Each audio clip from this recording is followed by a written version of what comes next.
성경에서 가장 안타까운 사람 혹은 가장 나쁜 사람은 누구인가를 꼽는다면 여러분들은 누구를 꼽으시겠습니까?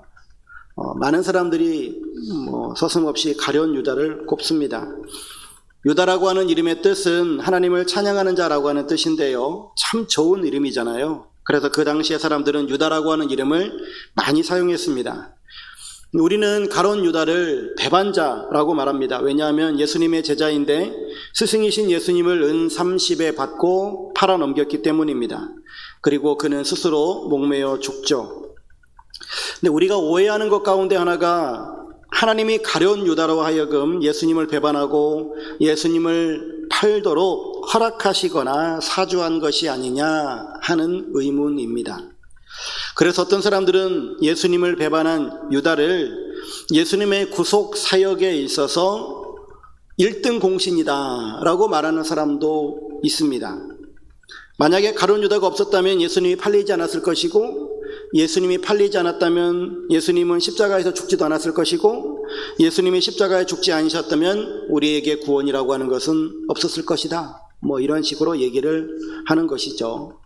그러나 여러분, 가룟 유다가 예수를 배반한 것은 예수님의 허락이나 사주 때문에 한 것이 아니라 자기 이익을 위한, 자기가 음모를 계획하고 실행한 것이다 라고 하는 것을 성경에서 기록하고 있습니다. 가룟 유다를 이토록 나쁘고 비참하게 만든 것은 욕심이었다 라고 하는 것이죠. 욕심이 참 무섭습니다. 욕심이 잉태한 즉 죄를 낳고 죄가 장성한 즉 사망을 낳는다 라고 야고보서 1장 15절 말씀하시는데, 가룟 유다에게 있어서 돈에 대한 욕심은 컸는데요, 요한복음 12장 6절 말씀에도 보면 예수님께서 가룟 유다에 대해서 그는 도둑이라 돈꾀를 맞고 거기 넣는 것을 훔쳐가미러라 라고 말씀해 주고 계십니다. 가룟 유다는 예수님의 제자로서 예수님의 그 공동체의 재정을 맡을 정도로 신임이 두터웠던 자였거든요. 그런데 그런 그가 재정에 함부로 손을 대는 돈에 대한 욕심이 많은 사람이었다라고 하는 겁니다. 결국 가룟 유다는 예수님을 은 30에, 즉 은 30이라고 하는 것은 30세겔인데요, 당시 종의 몸값이었습니다.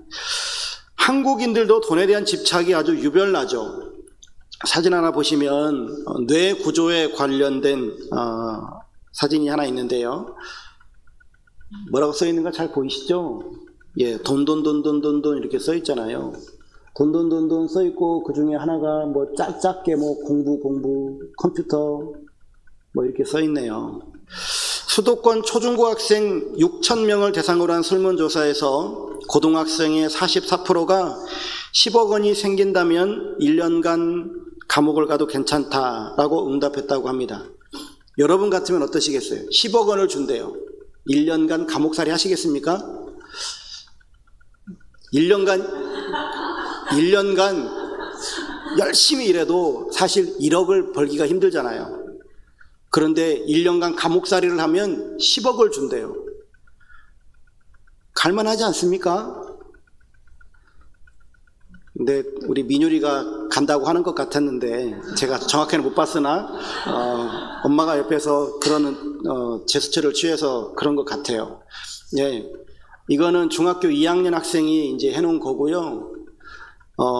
대부분의 많은 학생들이 그런 생각들을 가지고 살아요. 심리학자들은 한국인의 유별난 돈 집착에 대해서 남을 의식하고 비교하는 문화에서 비롯되었다라고 이야기를 합니다. 서은국 연세대 교수는요, 한국인들은 자신들의 취향이나 신념, 가치관에 긍지를 갖고 추구하기보다는 전통적으로 다른 사람의 시선과 평가, 형식을 중시하고 비교하는 경향이 짙다면서 그 결과로 눈에 보이는 부, 권력, 외모 등을 얼마나 갖췄느냐, 어느 집단에 속해 있느냐 등에 따라서 행복하냐 불행하냐를 나눈다라고 합니다. 소위 초등학교만 가봐도 너 어디 아파트 살아? 그거 가지고 애들이 이렇게 나뉘어지고요. 많이들 들어보셨잖아요. 이런 일들이 지금 우리 사회에서 벌어지고 있어요. 물론 돈이 우리 삶에 있어서 대단히 중요합니다. 그러나 돈이 삶의 목적이 되어서도 안 되고요, 돈을 사랑해서도 안 되고, 돈에 대한 우리의 마음이 온전히 그 돈에 사로잡혀 있어서는 아니 되겠죠. 디모데전서 6장 10절에도 돈을 사랑함이 일만하게 뿌리가 된다라고 우리에게 경고하고 있습니다. 오늘 말씀은 돈의 욕심을 품고 아무 죄 없으신 예수님을 팔아버린 가룟 유다의 이야기, 이때가 6월절이었음을 말하면서 새 언약의 만찬을 나누시는 장면입니다. 먼저 우리가 첫 번째 생각해 보려고 하는 것은 유다의 배신과 6월절을 준비한 제자에 관한 말씀입니다. 가룟 유다의 배신이 1절부터 6절에 나오는데 여기 보면 6월절이잖아요. 이스라엘에게는 7대 절기가 있습니다. 6월절, 무교절, 초실절, 오순절, 그리고 나팔절, 대속죄일, 그리고 초막절, 이렇게 7개의 절기가 있는데 제일 먼저 시작하는 절기가 6월절이에요. 6월절 성경에 보면 1월 14일인데 종교력으로 1월 14일이고요. 성경에 보면은 아비벌 혹은 니산월 이렇게 써 있습니다. 그런데 여러 가지 말이 있는데 그게 바빌론 말도 있고 또 다른 말도 있고 이런 식으로 표기가 돼서 이게 통일되지는 않았어요. 근데 종교력으로는 1월 14일입니다. 그런데 이 1월 14일이 태양력으로는 언제냐면 오늘이에요. 6월절이 오늘이에요. 정확하게 말하면 어저께 일몰부터 오늘 일몰까지가 지금 현재 이스라엘에는 6월절이에요. 근데 더 정확하게 말하면 지금 시간하고 이스라엘 시간하고는 다르니까 시차는 좀 있겠지만 어쨌든 이스라엘에게는 4월 13일, 12일 저녁부터 13일 저녁까지가 일몰까지가 6월절입니다. 무교절은 그 다음 날부터 일주일간이고요. 초실절은 6월절 후 안식일, 처음으로 오는 안식일의 그 다음 날. 그래서 4월 20일이 초실절이 되어집니다. 이렇게 6월절, 무교절, 초실절이 세트로 가요. 그런데 6월절은 하나님께서 이스라엘을 애굽의 노예 생활에서 구원해 주신 날이란 말이죠. 그날 밤에 죽음의 천사가 애굽의 초태생들, 사람이 됐든지 짐승이 됐든지 초태생들은 다 죽었습니다. 그런데 어린 양을 잡아가지고 문설주와 문 임방에 바른 그 집 안에 있는 사람들은 죽지 않았거든요. 그래서 6월절이라고 하는 것은 넘어간다라고 하는 뜻이에요. 그래서 유대인들은 6월절이 되면 하나님의 구속의 은혜를 기억하면서 찬양합니다. 유대 성인 남자는 의무적으로 예루살렘에 와서 6월절을 지켜야만 했습니다. 하나님께서 3대 절기를 지키라, 6월절을 지키라, 오순절을 지키라, 초막절을 지키라라고 말씀하셨거든요. 근데 보시다시피 6월절, 무교절, 초실절이 한 세트란 말이에요. 그리고 오순절이 있고요. 그리고 나팔절, 대속죄일, 초막절, 이것도 또 세트예요. 그래서 너희는 3대 절기를 지키라, 오순절을 지키라, 6월절을 지키라, 오순절을 지키라, 초막절을 지키라라고 말씀하시는 것은 새 절기만 지키면 되는 게 아니라 새 절기를 지키면 그냥 저절로 7대 절기를 지키게 되어지는 거예요. 세트로 절기가 움직이니까요. 이렇게 절기를 지키게 되어지는데 유대인들이 예루살렘에 와서 6월절을 지키는 것뿐만 아니라 해외에 살고 있는 사람들조차도 6월절을 예루살렘에 와서 지키는 것을 최대의 영광으로 여겼습니다. 그래서 유대인들은 내년에도 자기들이 예루살렘에 가서 6월절을 지키게 해달라고 기도했다고 합니다. 역사가 요세푸스에 의하면 6월절에 잡은 양의 숫자가 25만 6,500마리였다고 합니다. 율법에는 6월절 때 양을 잡을 그런 규례들도 있는데 10명당 한 마리를 잡았거든요.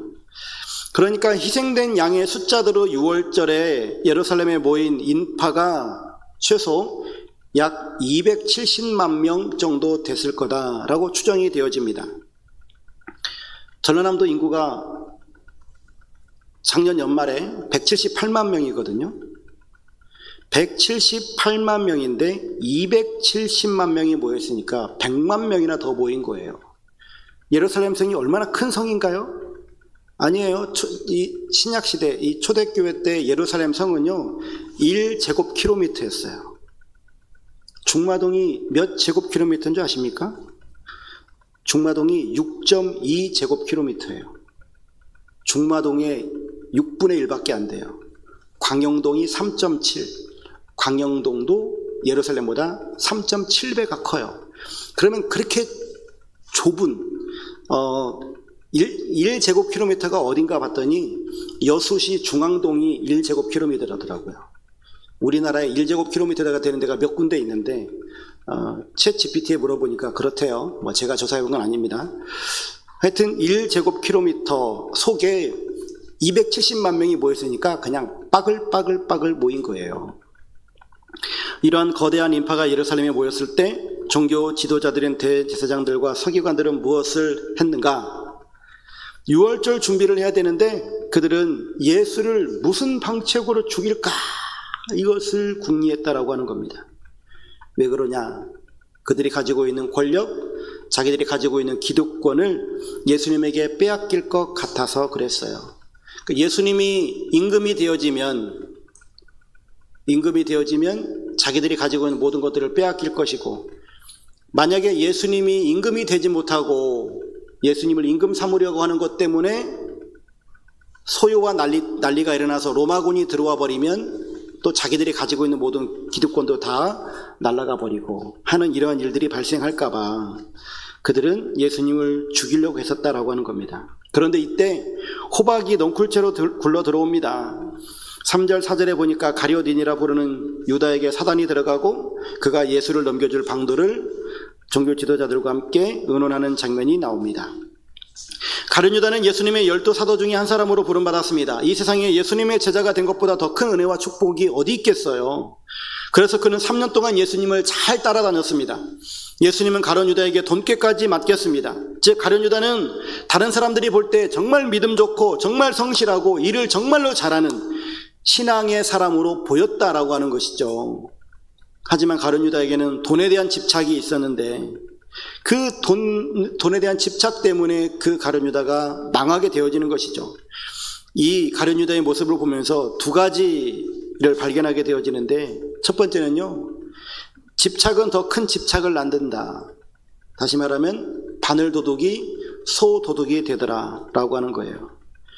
그는 도둑이라 돈꾀를 맞고 거기 있는 것을 훔쳐가미라라. 돈을 훔쳐 개인적으로 유용하던 이 돈에 집착한 가룟유다가 결국에는 더 큰 돈, 예수님을 팔아버려서 은 30을 받는 이러한 일까지 하더라라고 하는 것이죠. 두 번째는요, 이런 가룟유다를 사단이 보고 그리고 그 사단에게 역사하더라라고 하는 거예요. 가룟유다는 돈꾀로부터 돈을 훔쳐 사용할 만큼 돈에 집착을 했었는데 그것을 통로로 삼아서 악한 마귀가 가룟유다에게 예수님을 팔아버릴 생각을 넣었다라고 하는 겁니다. 여러분, 마귀가 우리에게 죄를 짓게 하죠. 그런데 진짜 그럴까요? 마귀가 우리에게 죄를 짓게 하나요? 마귀가 우리에게 죄를 짓게 하는 게 아닙니다. 마귀는 그저 우리에게 생각 하나만 딱 심는 거예요. 생각만 심어요. 생각만 심으면 우리가 그것을 무럭무럭 잘 키워내요. 그래서 죄의 열매를 맺게 되는 것이죠. 내가 죄 지은 것을 마귀 탓하지 마십시오. 마귀 탓하는 게 아니에요. 죄를 짓는 건 내가 지어요. 소위 그런 말 하잖아요. 맛있게 먹으면 살 안 쪄.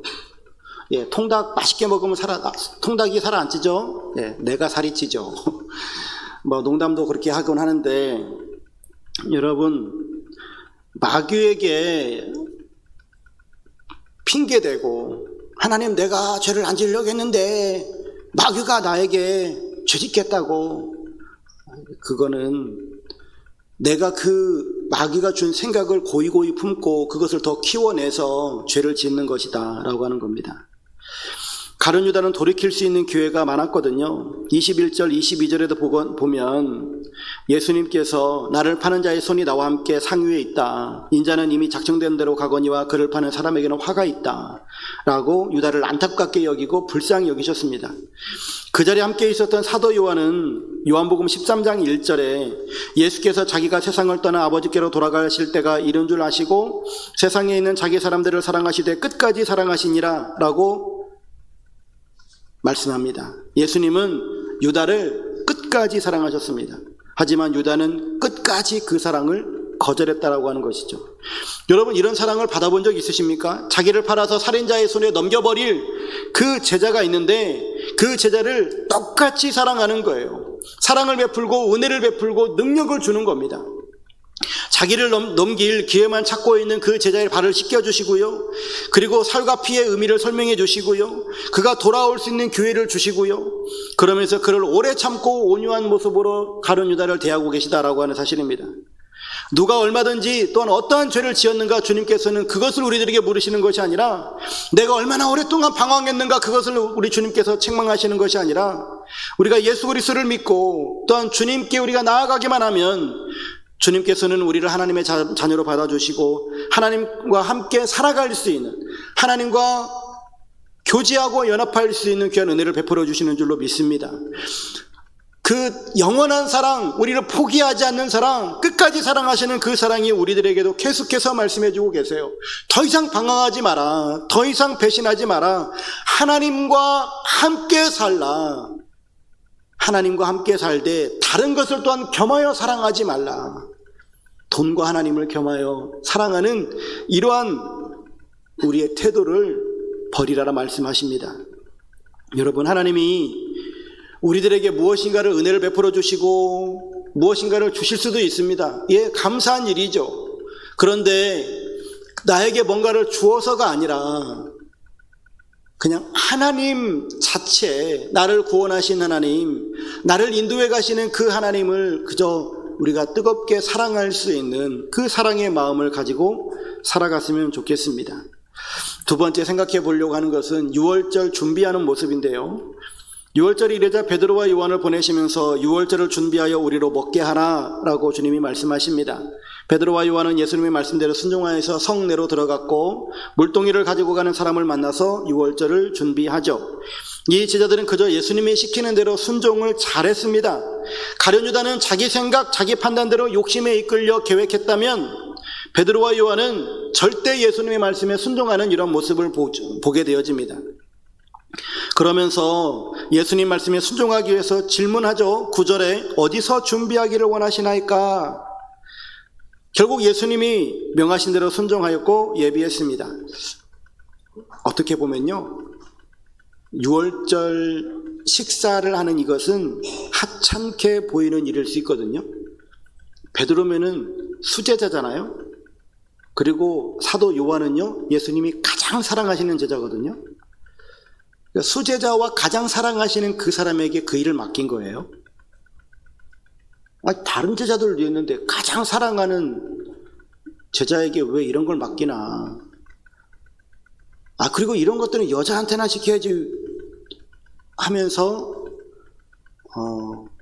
예수님한테 한 소리 할 수도 있었을 텐데, 그러나 그들은 충성된 마음과 태도를 갖고 순종합니다. 우리는 흔히요, 큰 일을 위대하게 생각하는 경향들이 있습니다. 그래서 너도 나도 큰 일만을 하겠다라고 달려들죠. 그런데 큰 일을 하겠다라고 하는 마음이 나쁜 것은 아니지만 큰 일만 생각하고 작은 일을 하찮게 여기는 것은 큰 잘못입니다. 여러분, 지극히 작고 하찮은 일을 소홀히 여기는 사람이 큰 일을 할 수 있겠습니까? 그렇지 않잖아요. 남이 보지 않는 일, 남이 알아주지 않는 일, 남이 우습게 여기는 일도 귀하게 보고 최선을 다해서 완수하는 그 사람을 하나님께서 크게 쓰실 줄로 믿습니다. 다윗을 보세요. 다윗은 양을 치던 목자에서 왕이 되잖아요. 사무엘상 16장을 보게 되어지면 형들은 다 사무엘이라고 하는 당대의 가장 위대한 선지자가 그 2세 가정에 있는 모든 식구들을 잔치에 초대하거든요. 그런데 이 막내였던 다윗은 그 잔치에 부름받지 못해요. 왜요? 누군가는 양을 쳐야 되니까. 그래서 다윗만 남고 다 갔어요. 그런데 그는 그렇게 충성합니다. 원망이나 불평 없이 자기가 맡은 일들에 대해서 최선을 다하죠. 하나님께서는 이런 다윗의 모습을 보고 이새의 아들 다윗을 만나니 내 마음에 맞는 사람이라 내 뜻을 저를 통해 다 이루겠다라고 말씀하시죠. 마태복음 25장 달란트 비유에서도 주인은 5달란트, 2달란트 받은 종들을 칭찬합니다. 잘하였도다 착하고 충성된 종아, 네가 적은 일에 충성하였음에 내가 많은 것을 내게 맡기리니 내 주인의 즐거움에 참여할지어다. 여러분, 예수님께서는 지극히 작고 하찮은 일이라 할지라도 충성하는 사람에게 큰 것으로 맡기신다라고 말씀합니다. 또 그런 사람만이 크고 위대한 일도 행할 수 있다라고 하는 것이죠.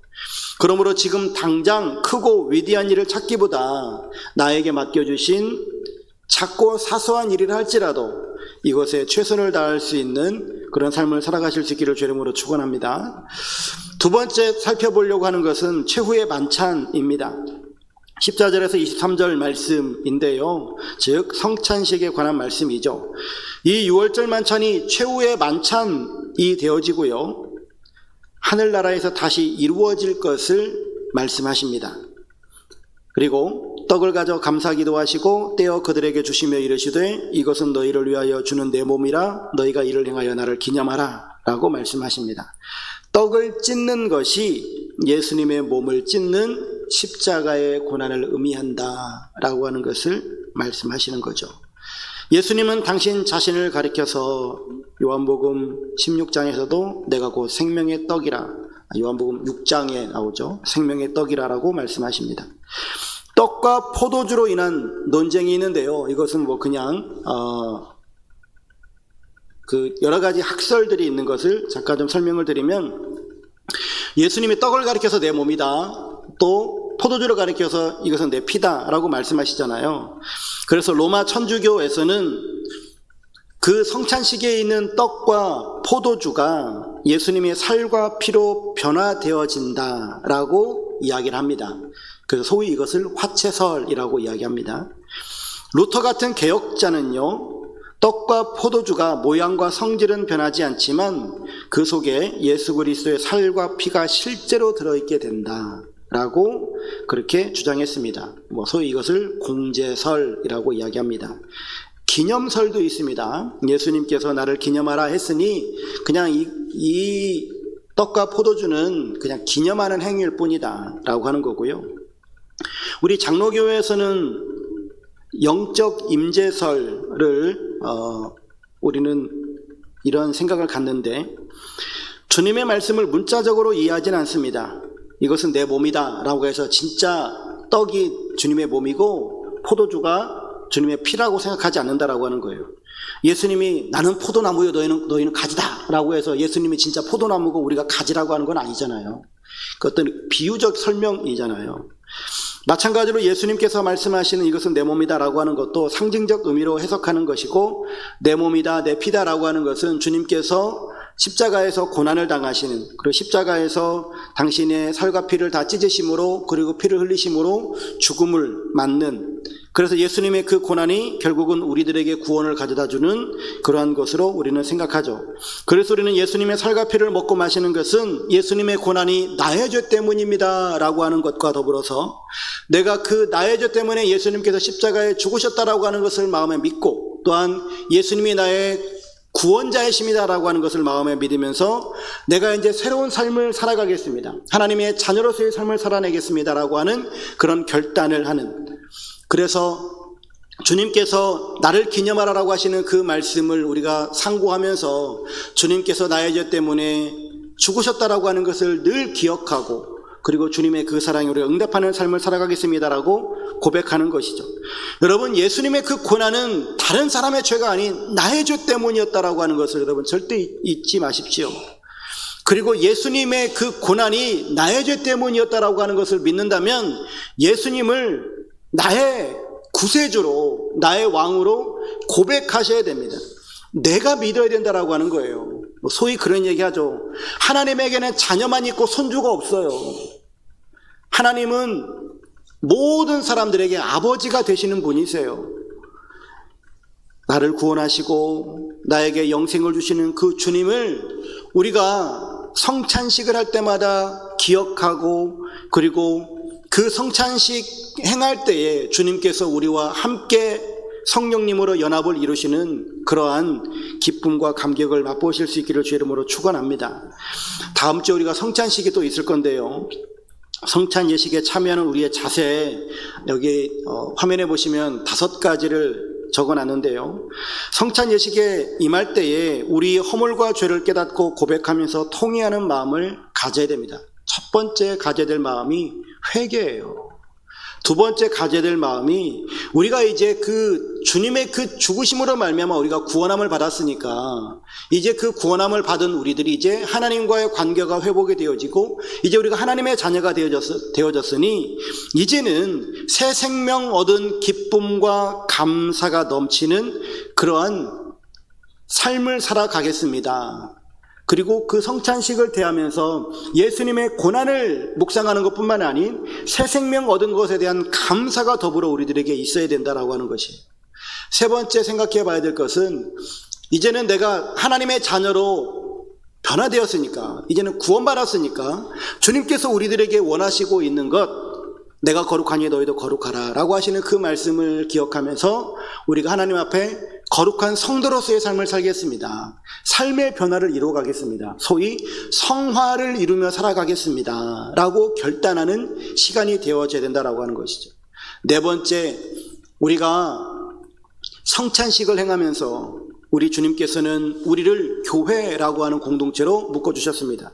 또 예수님께서는 죽으심으로 말미암아 우리 모든 사람들을, 하나님을 믿는 그 자녀들을 교회로 부르셨습니다. 그래서 우리는 서로 한 몸인 것을 절대로 잊어서는 안 돼요. 나만 잘 믿으면 돼? 아니에요. 하나님의 나라는 나만 잘 믿어서 되는 것이 아니라 우리 모두가 다 한 몸인 것을 우리는 알아야 됩니다.